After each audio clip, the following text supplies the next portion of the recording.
இல்லக விளக்கது இருள் கெடுப்பது சொல்லக விளக்கது சோதி உள்ளது பல் அக விளக்கது பலரும் காண்பது நல் அக விளக்கது நமச்சிவாயமே. அஸ்ட்ரோ பக்தி டாக் நேயர்களுக்கு இனிய வணக்கங்கள். வணக்கம் நண்பர்களே. ஜூலை மாத பலன் அதுல கோச்சாரங்களை முதல்ல பார்ப்போம். கிரகங்கள் எங்கெல்லாம் இருக்கு. செவ்வாய் ரிஷபராசியில் உட்கார்ந்துருப்பார். சூரியன் மிதுன ராசியில் இருப்பார். குரு உச்சம் பெற்று கடகராசியில் சுக்கிரனுடன் இருப்பார். புதன் நமக்கு வக்கரகதியில இருப்பார். கேது சிம்ம ராசியில, ராகு கும்பராசியில, மீன ராசியில சனி, சந்திர பகவான் இந்த மாதத்தை தொடங்கி வைப்பார் அவிட்ட நட்சத்திரத்தில். ஸோ இந்த ஸ்டேஜில் மகர ராசிக்குள்ளர அவருடைய தன்மை அப்படி ஆரம்பிக்கும். ரேவதி நட்சத்திரத்து வழி அப்படி முடியும் கம்ப்ளீட்டாக.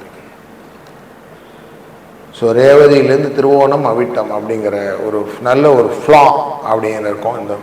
அந்த ஃப்ளோ நல்ல ஃப்ளா இல்லாமல் நல்லா பார்த்துக்கணும். இந்த மாதத்திலே முக்கியமாக 6ஆம் தேதி அன்னைக்கு புத அஷ்டமின்னு வரும். இந்த குழந்தைகள் பாக்கியம் வேணும், மனதிலே கவலைகள், நிறைய லேண்டு பிரச்சனைகள், இதுக்கு எல்லாத்துக்கும் தீர்வு இந்த புதாஷ்டமி. அதனால் அன்றைய நாளில் விஷ்ணு பகவானை வணங்கி நல்ல 6 இடத்துக்கு நல்ல துளசி மாலையை வாங்கி சாத்தி பெருமாளை வேண்டிட்டா ரொம்ப நல்லது. 14ஆம் தேதி அமாவாசை, ஜூலை 14. அந்த சர்வ அமாவாசையின் போது நம்ம அமாவாசை திதி தர்ப்பணங்கள்லாம் செய்துவிட்டு நண்பகல் வேலையிலே கொஞ்சம் தான தர்மம் செய்வதனால புண்ணியங்கள் உண்டு.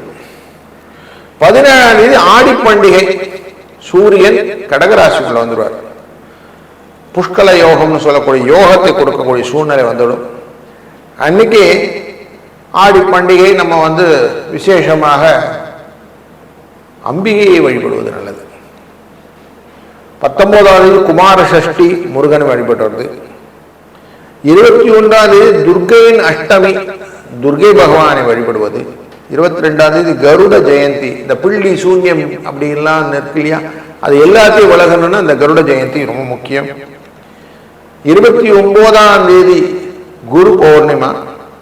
அன்னைக்கு குருவை வணங்கி நாம செய்யக்கூடிய காரியங்கள் வெற்றியை தரும்னு இருக்கு. இப்படி பூராட நட்சத்திரத்திலிருந்து பயணம் செய்து அவிட்ட நட்சத்திரம் வரைக்கும் வரக்கூடிய இந்த கம்ப்ளீட் சைக்கிள் அப்படின்னு சொல்லுவோம். அப்படி கம்ப்ளீட் சைக்கிளை சந்திர பகவான் செய்யக்கூடிய இந்த மாதத்தில் பல நன்மைகளும் உண்டு. புத பகவான் வக்கரகதியிலே இருப்பார்.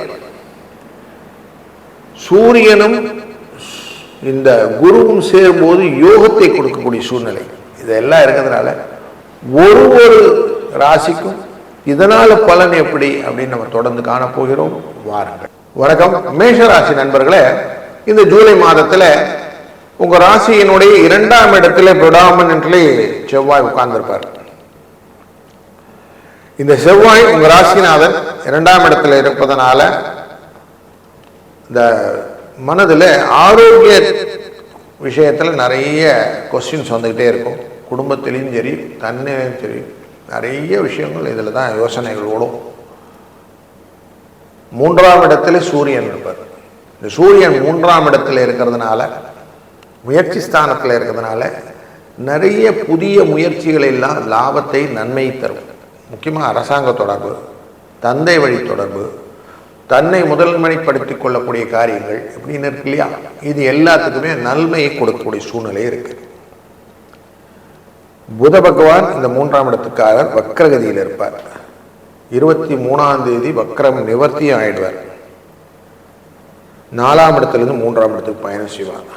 அப்போ நிறைய மனசுல பக்தியை கொடுப்பார். உடம்புல கொஞ்சம், சரீரத்தில் கொஞ்சம் உபாதைகள் உண்டு. அலைச்சலினால் வரக்கூடிய, புத்தி தடுமாற்றத்தினால் வரக்கூடிய குழப்பங்களும் உண்டு. அதனால் கொஞ்சம் ஜாக்கிரதையாக இருக்கணும். 17ஆம் தேதி சூரிய பகவான் கடகராசிக்குள்ள வந்துடுவார். 4ஆம் இடம் அப்படிங்கிற இடம். அதனால உறவுக்காரங்களோட பேசும்போது ஜாக்கிரதையா பேசணும். வார்த்தைகளை எடுத்தறிஞ்சு பேசுறது, நான் அப்படிங்கிற மமதையில பேசுறதுல அடி வாங்குவோம். ஃப்ரெண்ட்ஸ் கூடயும் நம்ம கேர்ஃபுல்லாக இருக்கணும். உச்சம் பெற்ற குரு 4ஆம் இடத்தில் இருந்தால் சிநேக விரோதம்னு உண்டு. அதனால கொஞ்சம் ஜாக்கிரதையா இருக்கும். அங்கே சுக்கிரன் இருப்பவர் 4ஆம் தேதி அவர் மூவ் பண்ணி சிம்ம ராசிக்கு போயிடுவார், 5ஆம் இடத்துக்கு போயிடுவார். 4ஆம் இடத்திலிருந்து 5ஆம் இடத்துக்கு பயணம் செய்வதனாலே உறவுகள் மூலியமாக நிறைய தனவரவுக்கான வாய்ப்புகளை ஏற்படுத்துவார். அப்போ நிறைய சுப நிகழ்வுகளை ஏற்படுத்தக்கூடிய சூழ்நிலைகள் உண்டாகும். கேது 5ஆம் இடத்துல இருந்தால் குழந்தைகள் விஷயத்தில் கொஞ்சம் ஜாக்கிரதையாக இருக்கணும்னு சொல்லுவோம். அப்போ கொஞ்சம் ஜாக்கிரதையாக சில காரியங்கள் எல்லாம் பார்க்கணும், அவசரப்படக்கூடாது, எதையுமே ஆராயணும். குழந்தைகளுக்கு முடியலன்னா ஏன் முடியலன்னு பார்க்கணும். சின்னதாக இருக்கும்போதே சரி பண்ணி விட்டுடணும். 5ஆம் இடத்துக்காரான இந்த புதன் வெறும் வக்கரகதியில் தான் இருக்கிறாரு. அப்போ தேவையில்லாத வார்த்தைகள் ஜாலத்திலே மாட்டிக்கொள்வீர்கள். அப்போ அந்த வக்கரத்தில் இருக்கிறதுனால புதனுடைய தன்மையின 4ஆம் இடத்தை தொடுவார். அப்போ நிறைய விஷயங்கள்ல நீங்க செய்யக்கூடிய காரியங்கள்ல 4லிருந்து 3 அப்படிங்கும்போது பயணங்களிலே சில சிக்கல்கள் உண்டாகும். 6ஆம் இடத்துக்காரர் இந்த புத பகவான் தான். அதனால் லாபத்தை கொடுக்கக்கூடிய சூழ்நிலையும் கொடுப்பாரு. சுக்கிரன் 5ஆம் இடத்தில் இருக்கிறார், 7ஆம் இடத்துக்காரர். அதனால கலத்திரத்தின் உடல்நிலையிலே பாதிப்புகள் வருவதற்கு வாய்ப்புகள் உண்டு. கூட்டாளிகிட்ட கொஞ்சம் மனக்கசப்பு வருவதற்கான வாய்ப்புகள் உண்டு. கொஞ்சம் ஜாக்கிரதையாக இருக்கணும். அஷ்டமஸ்தானத்தை செவ்வாய் பார்த்து கொண்டு இருப்பதனால எந்த ஒரு காரியத்திலும் ஒரு சின்ன கலக்கம் கலகம் இது ரெண்டும் வந்த பிறகுதான் சரியாகும். அதனால் கொஞ்சம் ஜாக்கிரதையாக இருக்க வேண்டிய காலகட்டங்களும் உண்டு. பூர்வ புண்ணிய ஸ்தானத்தை சூரியன் பார்க்கிறார். அதனால பக்தி ஸ்ரத்தையோடு தொழில் ஸ்தானத்தை சூரியனும் குருவும் பார்க்க இருக்கிறார். அதனால எதையுமே செய்யணுங்கிற எண்ணம் இருந்த சம்பள உயர்வு, இடப்பெயர்ச்சி, மாற்றங்கள் இது எல்லாமே தாராளமாக செய்யக்கூடிய மாதமாக அமைந்துவிடும். லாபஸ்தானத்திலே ராகு நல்ல தன வரவை கொடுப்பார். திங்க் பிக் அப்படிங்கிற கான்செப்டுக்கு நல்ல ஒரு வாய்ப்பையும் கொடுப்பார். சனி பகவான் 12ஆம் இடத்தில் இருக்கக்கூடிய காலகட்டங்களிலிருந்து குருவின் பார்வையினாலே கொடுத்த காசை திருப்பி வாங்கிறதுக்கான வாய்ப்புகளும் நிறைய இருக்குது. அப்போது இந்த மாதத்திலே கொஞ்சம் கம்ப்ரைஸாக எல்லா வேலைகளையும் என்னென்ன பண்ணணுங்கிறது அடுத்தடுத்த நிகழ்வுகளாக நீங்கள் வகுத்து கொண்டீர்கள்னா இந்த வாரம் இந்த மாதம் உங்களுக்கு சக்ஸஸ் ஸ்டோரி நிறையா இருக்கும். முக்கியமாக 14ஆம் தேதி வரக்கூடிய அமாவாசையில் தர்ப்பணங்களை எல்லாம் முடித்து விட்டு தான தர்மங்கள் ஏழை எளியவர்களுக்கு செய்வதும், முக்கியமாக அந்த மாற்றுத்திறனாளிகளுக்கு செய்வதும் ரொம்ப கடமையாக வைத்து பண்ணினீங்கன்னா பல கஷ்டங்கள் விலகும். வணக்கம் ரிஷபராசி நண்பர்களே.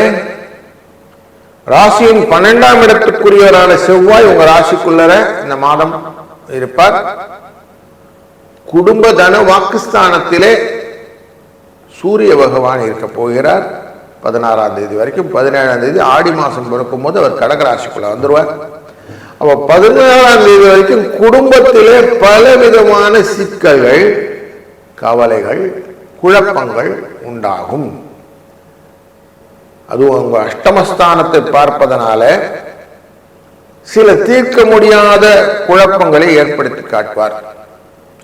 அது கொஞ்சம் கொஞ்சமாக விலகிறதுக்கு 17ஆம் தேதியிலிருந்து உங்களுக்கு நல்ல லாபங்கள் உண்டாகும். இந்த புஷ்கல யோகம் அப்படின்னு சொல்லக்கூடிய யோகம்னால குரு சூரியன் சேர்வதனால லாபத்தை அதிகப்படுத்தக்கூடிய சூழ்நிலையும் உண்டாகும். இந்த 2ஆம் இடத்துக்காரான புதன் வக்கரகதியில் இருக்கிறார், குடும்பத்தன வாக்குஸ்தானத்துக்காரர். இந்த வக்கரகதியில் இருக்கும் போது புத்தி கொஞ்சம் அப்படி பேதளிக்கிறதுக்கான வாய்ப்புகள் நிறைய இருக்கு.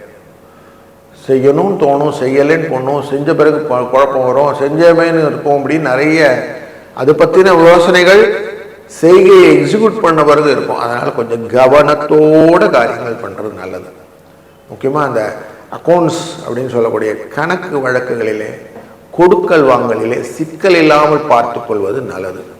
இந்த பால்கார கணக்குன்னு ஒன்று கோடு போட்டுகிட்டே இருப்பான், எல்லாம் கூட அழிஞ்சு போடும், திரும்பி முதல்ல ஆரம்பிக்கிற மாதிரி ஆகிடும். அதனால் கொஞ்சம் கேர்ஃபுல்லாக இருங்க. ராசிநாதன் சுக்கிரன் இவர் குருவிட்ட இருந்த 4ஆம் தேதியிலே குருவிலேருந்து கிளம்பி கடகத்திலேருந்து கிளம்பி சிம்ம ராசிக்கு போயிடுவார். உங்கள் ராசியில் 4ஆம் இடத்துக்குள்ள போவார். 4ஆம் இடத்தில் போனதுனால உறவுகளை அதிகமாக பார்த்து வர வேண்டிய சூழ்நிலைகள், அவர்களுடன் பழக வேண்டிய சூழ்நிலைகள் எல்லாம் கொண்டு வருவார். இந்த உறவின் அடிப்படையிலே நிறைய புதிய சுப நிகழ்வுகளுக்கான வாய்ப்புகள், அது ரிலேட்டடான நிறைய தொடர்புகள் எல்லாம் வரும். கொடுக்கல் வாங்கலில் இருந்த சிக்கல்கள் மனதை கொஞ்சம் அழுத்தம் அப்படின்னு இருக்கு. குரு உச்சத்திலே அமர்ந்து கொண்டிருக்கிறார் 3ஆம் இடத்திலே முயற்சி ஸ்தானத்திலே. இது லாபத்தை கொடுக்கும். அப்படின்னா குடும்பத்தில் ஆரோக்கியத்தை கொஞ்சம் டிஸ்டர்ப் பண்ணும், எக்ஸ்ட்ரா ப்ரெஷரை சேர்த்து விடும், எல்லா விஷயத்திலையும் சில சிக்கல்களையும் மாட்டி விடுறதுக்கு வாய்ப்பு. அதனால கொஞ்சம் ஆராய்ந்த பின்னே காரியங்களை செய்வது நல்லது.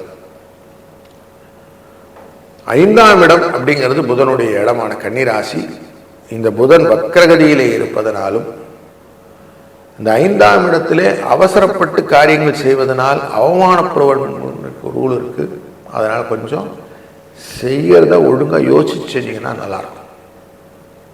கலத்திரத்துடன் நல்லது ஒரு இணக்கமான சூழ்நிலையில் இல்லைன்னா அவர்களுடைய ஆரோக்கியத்தை கொஞ்சம் செக் பண்ணக்கூடிய சூழ்நிலையும் உண்டு.